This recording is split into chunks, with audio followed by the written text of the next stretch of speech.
Okay, welcome back to Hot, Wet, and Steamy Noodles today. The podcast about Yeah. not related to pasta at all. About tech and VR.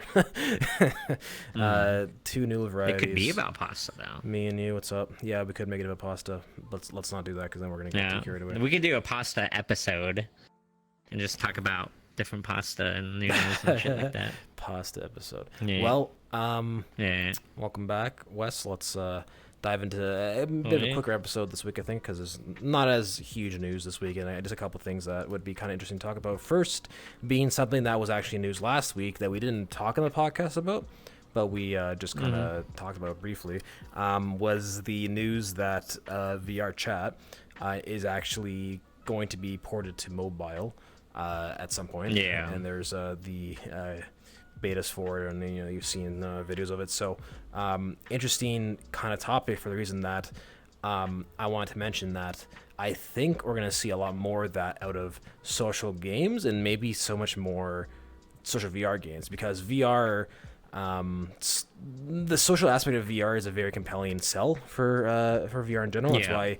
VR chat is so popular, and a lot of other titles like that is because people think that having the immersion of being able to create what you want and then socializing within it is kind of like a sell in itself. And I think because of how simple the nature is, I think we're going to be seeing a lot more titles that are on VR actually get ported to mobile, which kind of sounds weird, but I think it's something that we're going to see commonly. And I already know for a fact that there's another social VR game that I'm not going to mention that is in the process of doing that. So I'm saying that this is not the first game we're going to see. We're going to see more. Do you think there's a reason for this, or a specific positive to seeing like these? It kind of a weird thing to think about, like VR titles like having a mobile port. It's like, huh? Like, what's that all about? You don't even see that with a lot of games. It's right? pretty crazy. It's pretty crazy, but I think at the core of VR chat, like VR chat, at the core of it is like a social experience, right? And like, although the name is VR, they're desktop users, so not everybody is VR, right? And I think it's I think it, like, there's nothing wrong with adding the ability for more people to join in and socialize with. Like, it's just more people to meet. Now, which is there's a certain angle I wanted to see if you understand this angle, if you think there's merit to it. There's a certain angle that maybe doing this, not just for VR chat, but other social VR games, would this actually be a way of getting new people interested in VR as a technology? Like maybe because you have this extra outreach to mobile people, people on phones, anybody can get this on their phone. You all have phones, you know what I mean? Maybe it will make more people look at it, and maybe they'll play it and say, huh, that'd be cool to be in VR and to do this in VR. And maybe it would attract more users. Do you think that would be a thing?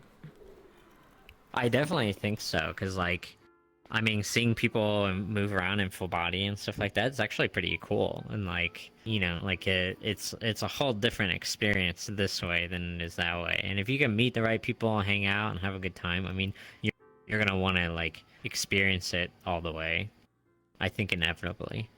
So, because you're just going to see how everyone else is able to interact and move and do this and that. And it's just like, I think people ultimately crave self-expression, you know, like the ability to self-express, and like being shown the social hub, the social like thing, and then having your expressibility like limited, and then other people's like not, you know, seeing how other people are able to fully express themselves, I think could definitely pull people in. Right. I guess at the end of the day, I kind of do see it as just another avenue to help increase VR's outreach, I guess, at the end of the day. Not just for the games that it's going to be on, right? Not just for VR chat or any other game that does this, but just VR in general. I think it's going to garner some interest, and I think that's always going to be a good thing. And even if there's probably will be negatives, I'm sure, but I think overall it's a net positive. I mean, that's everything, positive, negative, right? Exactly, For sure.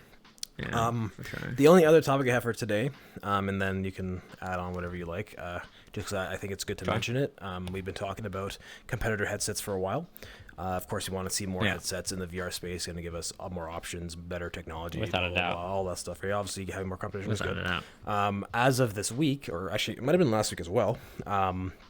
the reviewer embargo for the big screen Beyond actually went down, which is very, very weird because that's a headset that's not coming out for a long time. But kudos to them, I guess. Maybe they felt like whatever prototypes they gave the reviewers, they were confident enough that they could let them review it. Interesting, but sure. Yeah. And so a few points came out during these reviews that kind of got me thinking, and maybe things we could talk about. The first thing, one of the big things about the big screen that people like is the fact that beyond its really small, it's like a tiny glasses, right, is that the screens themselves are very high quality. So they're OLED screens, and if you don't know what OLED is the panels have the ability to turn off the pixels that need to create blacks. So normally with a normal screen, if you're looking at black, it's actually is a lit screen. It can still hurt your eyes. It won't actually give you a true black color. But and a lot of phones have it nowadays. OLED screens allow the ability to turn off those pixels, and then it gives you a more rich black experience, as well as it won't fatigue your eyes as much. So using this in a VR headset, first off, very expensive to do, but we're at the point in time now where it's a bit cheaper, right? Now we see with the big screen. For this reason, this is a very interesting topic because now VR has become a lot more, a lot more easier to get into, I guess. Not going to cause as much motion sickness like this. Not going to cause as much fatigue. There are some reviewers, one specifically I wanted to quote, Bradley, I believe, on Twitter. He had mentioned that the headset scared him because we never experienced something like this with these OLED screens. It scared him because he wanted to see what it would be like to put on a VR headset for like a day and work in it, because that was like one of the things that Meta tried to advertise last year, like work in VR, and everyone's like, no, this is terrible, it's a bad idea. Probably was. I could tell this technology, and he said, like, sure, he's somebody who's experienced in VR because he's been doing it for so long. Sure, he has his VR legs, but at the same time, like, he can't sit and work in VR all day. For many reasons, the size of the headset, the screens. But he said because of those screens, like he said, he comfortably sat down for more than 10 hours with this on his head, looking at the screen. He didn't notice the fatigue because, again, not as much light is hitting you.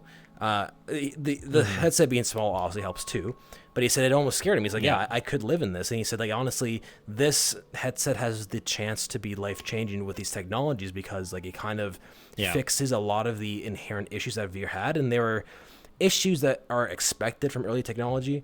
These lenses do kind of suck. They're kind of low quality. They don't make up for it in other technologies like OLED has, right? The size obviously is a barrier. Like, no one wants to put a big thing on their head. That's a barrier when you're trying to play something like pop, you know? Yeah. This headset removes a lot of these barriers, and it's heavy too. Yeah, so this headset, it comes with the promise to fix all. Then the reviewers are saying, this could be the future. And honestly, it's not much of a change. It's just a really, really high quality screens to help you make an experience, and that's it. So, what do you think? You think that this is a turning point for VR? Do you think this is like a huge leap for us that's going to help? I definitely think it's a huge leap in the sense of like comfort and like display quality, as you were talking about. Like, I think that probably changes from seeing how like because I think the only way to describe it is like index or anything or kind of what we have now. It's like there's still like a fog or something like that, I feel like, in the display. But then the OLED is probably like more closer to what you see on your actual monitors. You know, like how crisp and clear the picture will be. So I'm hoping, like, I'm very excited for a big screen, and like I'm very tempted to pre-order one, actually. Like, I'm really tempted to pre-order one. So we'll see. We'll see what happens. I'm still holding out, for Valve, but we'll see what happens. Yeah, I guess. And of course, we'll definitely keep our eye on the latest releases. We definitely expect to see more competition, which is great. Big screen is going to be a huge, huge addition to the industry later this year. So definitely going to keep my eye on that as well. Hopefully, we see more of this technology. Like, if they're able to make this work, like, we're going to see more companies with OLED screens with small form factors, like just breaking the main barriers of VR and breaking like a lot of like the misconceptions. Like one of them being like, oh, you put on the headset and your eyes hurt, or you put on this big thing on your head and it wastes of time. Yeah. Right? It's like these things may be a thing of the past sooner than we think, right? So that's something that it promises, which is good. So I definitely hope to see more of that. And if there's people out there that are still on the fence on VR for these reasons, I hope that this headset can like at least start to turn people's heads and say, hey, you know, maybe it's not that bad of a thing to do, you know, like let's go play some games tonight. I'm not going to be killing my eyes, I'm not going to be killing my strength and blah blah blah, all that. Because a lot of these things are first. Like it's like so tiny and just looks so convenient to use. Like that's the thing you and me talk about too, is like, man, I do want to play VR, but it's like just not convenient to get it all going and then get suited up and all that. Like, you know, it's like it's a setup and a breakdown that you got to do, and it takes time, and so it'd be nice to like simplify all that. Yeah, and I mean, it makes sense. All that. It makes sense that this is what we were living with, because again, it's very early technology. VR is not that. It's emergent technology, super early. But like we're seeing basically the motions. We're seeing the progress of like how companies and people discover how to get over these early barriers that happen with early technology, and like that's also kind of a beautiful thing to see. It's like, oh man, like this is how we solve this problem, and blah blah blah, and continue on, and maybe 20 years down the line we'll be like, wow, we were at like the start, the tip, and like we're so much further now. And right, who knows? Man, not even 20 years, dude. I think like I'm curious to see even like the next 2 to like 5 years in VR, because I think there's still going to be like a lot of crazy like changes just in that like the short term as well, you know? It is moving fast. I agree. It's moving really fast. So like I got a couple of interesting things that I want to talk about too. So did you see the exit suit? Exit suit? No, it's like a haptic suit. So it's this crazy suit, and I think it does have some haptics or whatever in it, but it's like super cheap and anyone can build it. And what it is actually, it's like a platform with like a pole that comes up, and then it's kind of like a bodysuit that you put on, but it goes like maybe to your like the bottom of your thighs, over your arms. So you get in and you put it on like a jacket and you zip it up, and you're like strapped to this thing. And it has a net actually at the back, like a thing that comes up off your back where you can lay your head in it. It holds your head up, like it supports your head, right? But it's this bodysuit, and with it, right, because you're kind of attached to this platform, you can freely rotate. But not only rotate, like you can fully, like he can like lay forward in that suit, and like for like if he's like flying in VR or something, or you can like lay back, and the whole thing almost kind of becomes like a reclining chair. It's pretty crazy. Interesting. And it's all simple product, like the it's all made out of that kind of it's like a board material. It's pretty rigid, right? And then you need a laser cutter to cut it. It's not like it's not like acrylic, but it's hard like acrylic, and it's like a wood. It's like a thin board. So he's just like stacked a bunch of that board to make the different parts so it can support weight and stuff. And you can get like a kit and put it all together yourself, like cheaply at home, is what it is. It's I think Thrill Seeker talked about it, but it's pretty dope. Like it looks ugly as fuck. It looks ugly as fuck. Yeah. But having that freedom of movement to where like you don't even really need to be touching the ground, you know. And then you're fully supported is it's kind of cool and kind of interesting. I think it would be kind of freeing in some VR experiences, you know. Right. Yeah, definitely something worth checking out. I think, you know, as far as accessories go, there's not really too much in that world that especially is like accessible. So yeah, they're saying it's like a easy kit, like cheap parts, everything, you can just put it together. It's kind of interesting. You know, the way I see things like that, which are like not so much haptic suits, but like maybe like people have seen those like round treadmills that people like run on when they're in VR, and it's like these are really cool, like really early and not consumer like products that are like that'd be sick to do, but like I see them in the same vein as like steering wheels for driving simulators or like Forza or like sticks. I feel like I don't think is, I mean, there's a lot that we don't know in the future, but I don't think things like that will ever be mainstream. Not in a bad way, because again, like driving like steering wheels, everybody knows about them. Like, oh, very cool. A lot of people think they're cool, but like, it's not mainstream. But there's people that it's that a very do it. it's niche. I think they're in the same vein because it's like something that's like additional and not necessary for immersion, but it is a cool bit of immersion for sure, and I don't think anyone would deny that. Maybe in the future we'll see if VR becomes mainstream, like that's how that's gonna be. Like these suits are gonna be like, oh, it's like having like a driving stick or whatever, but it's like, or sorry, wheel. But I think it's cool that people are working on it, and hopefully there will be like products that like are readily available for like that. But I don't ever think that we're gonna see that in the mainstream, which is okay. Right, it's still okay that that's not gonna be like. I don't, and I think it's good for developers too. I developers shouldn't make like games like require this. Like, it's not like that's gonna be like a controller. It should never be like that. I think it should just be like just be like the wheels and stuff like that. And I think it's still cool that people are making products this early like that. Yeah, that's kind of how I see them. Yeah, you got to check out the videos though. They're kind of funny. Like, they're pretty. The guy like it upholds to the first rule of VR, where you can't look cool playing VR, and he looks so. That's true. You look ridiculous. That is like probably going to be the biggest turnoff, is how ridiculous you look using it. So, but on this second thing, is actually like the Twitter stuff that you sent me about AI, and like with all the 3D modeling and all that stuff, like. That is insanity to me, and that makes me very, very like excited for the future of like even VR and like just gaming in general. Like, I think that's insane, you know. Yeah. I think we're not far off from having, say, like a game like, or like an MMO or whatever, where the story would change how you play it, and the game would just generate a custom story just for you. You know, and then just like, just depending on how you act and how you do things, the AI could just on the fly generate out the story, generate out quests, generate out everything. You know, like, I don't think we're far from that, to be honest. I think when it comes to things like AI, and it's a very early and scary topic for a lot of people, I think we have to do a good job, like, I don't know what the word is, maybe rationalizing or simplifying what we're doing and like what's going on here. So I think the big issue AI has right now is that it's not marketed correctly, or it's being shown way too negatively. I think that AI is very scary for a lot of ways. Well, I mean, you've seen how a lot of, like, for example, the artist industry, like Midjourney steals people's art. Like, that's fucked.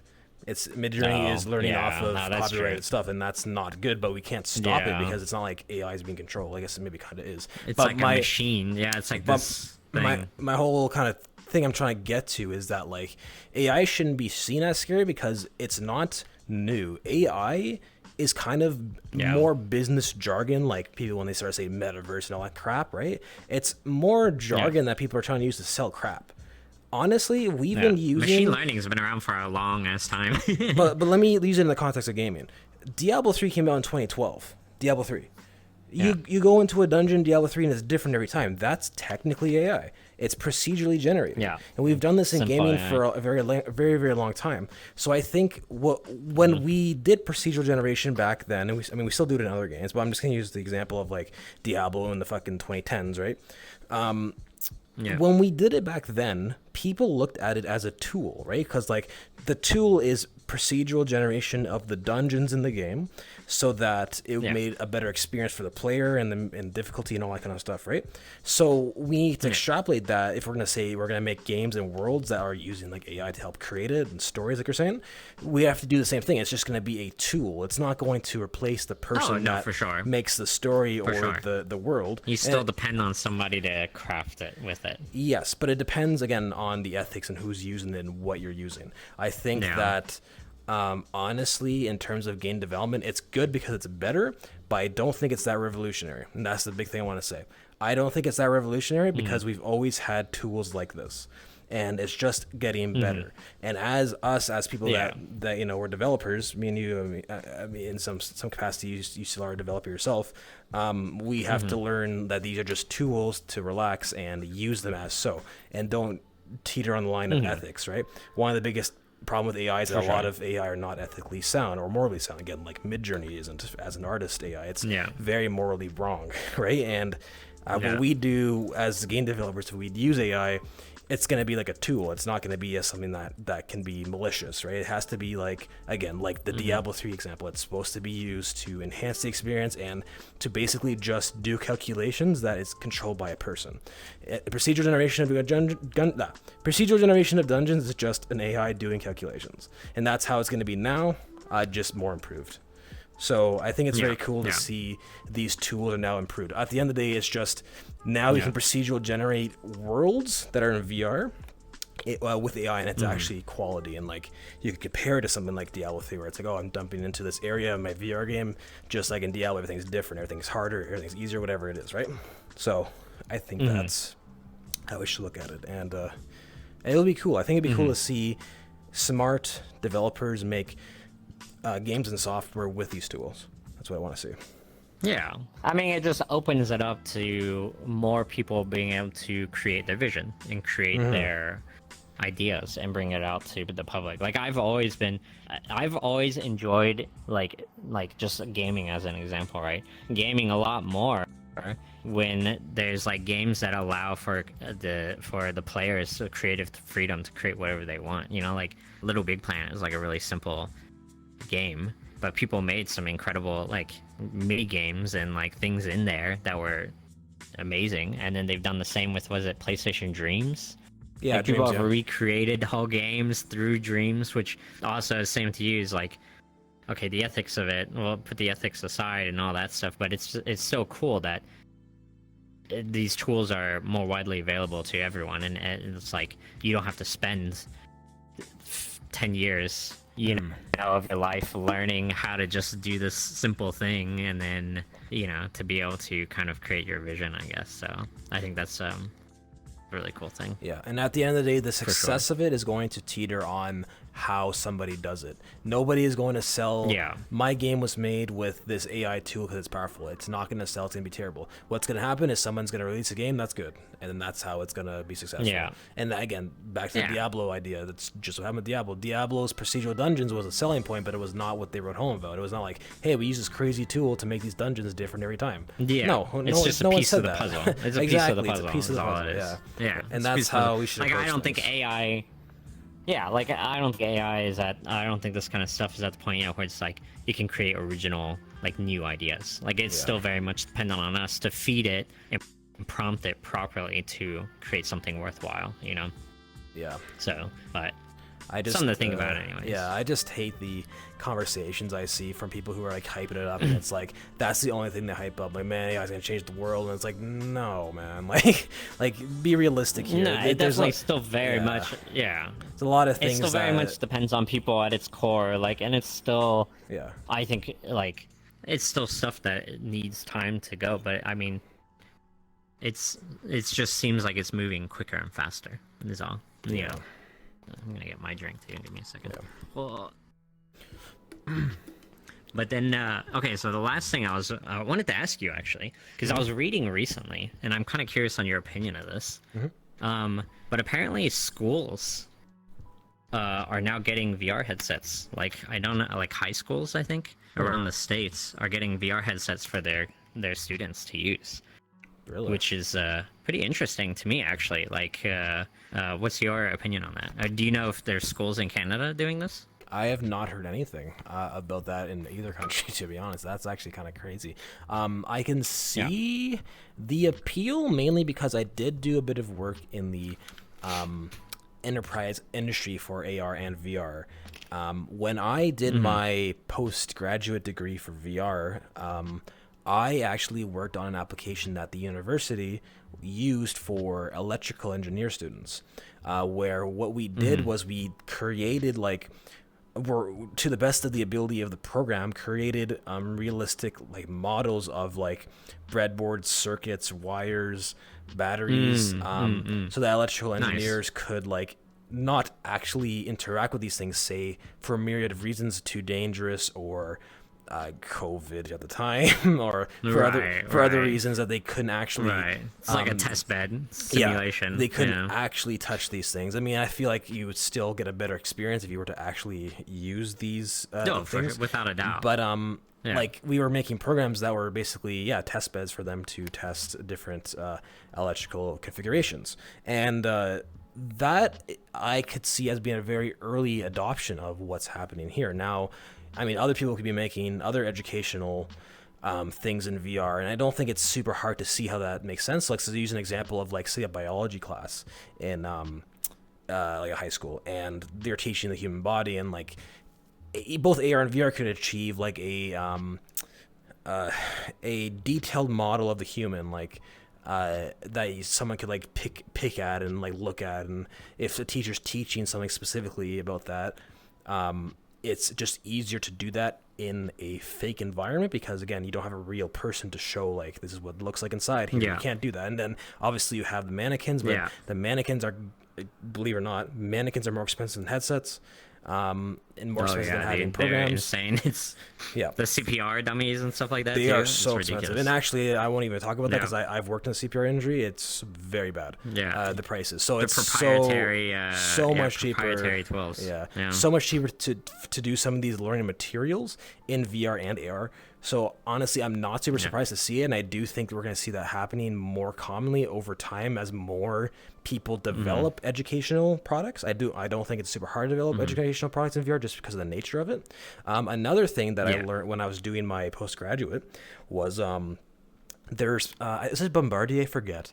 There was a big company that does manufacturing that was already working on like AR models for like engines, for example. So they would teach technicians like the inside of an engine and like where they have to go, like airplane engines, tractor engines, car engines, and they would have detailed components they can like put their hands in and like touch it in the virtual world, but they wouldn't be able to do this in real life because it's such a big engine.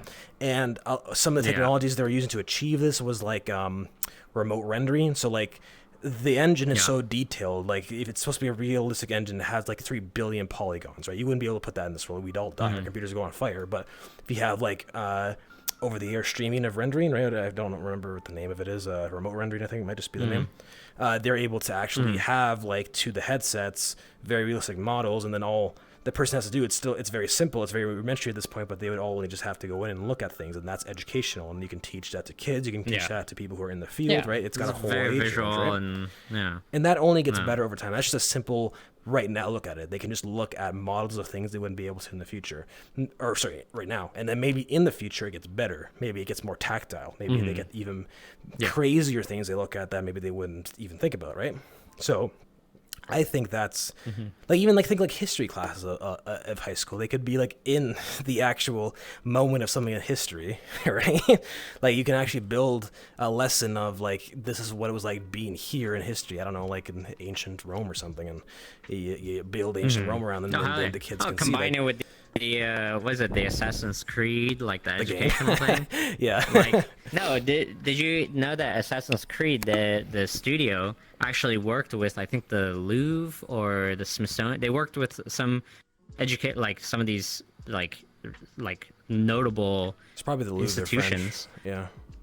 Yeah, and then they created like a whole walkthrough, I think the first one they did it with is like the one where it's like ancient Alexandria. So they have like the Library of Alexandria. Like they have the whole like that country and like everything they know about it. And then it has everything down to like you can walk around or fly as a bird and you can see like how people made pottery. Like you can be walking around in a village and people are making pottery and you're like, oh, that's kind of interesting. You walk up and it gives you all the information and you can see all the steps, how they do it and everything. Like it's pretty insane. And so if you have VR, like that's already exists and you can mod VR into that already, that there is like an insane like learning experience. Especially like, for younger kids. It's Assassin's Creed, but learning. Yeah. So I think that's like, I think, and you know, already like SWAT teams, police force, like things like that are using it in the sense of like being safer at what they do. I guess I know that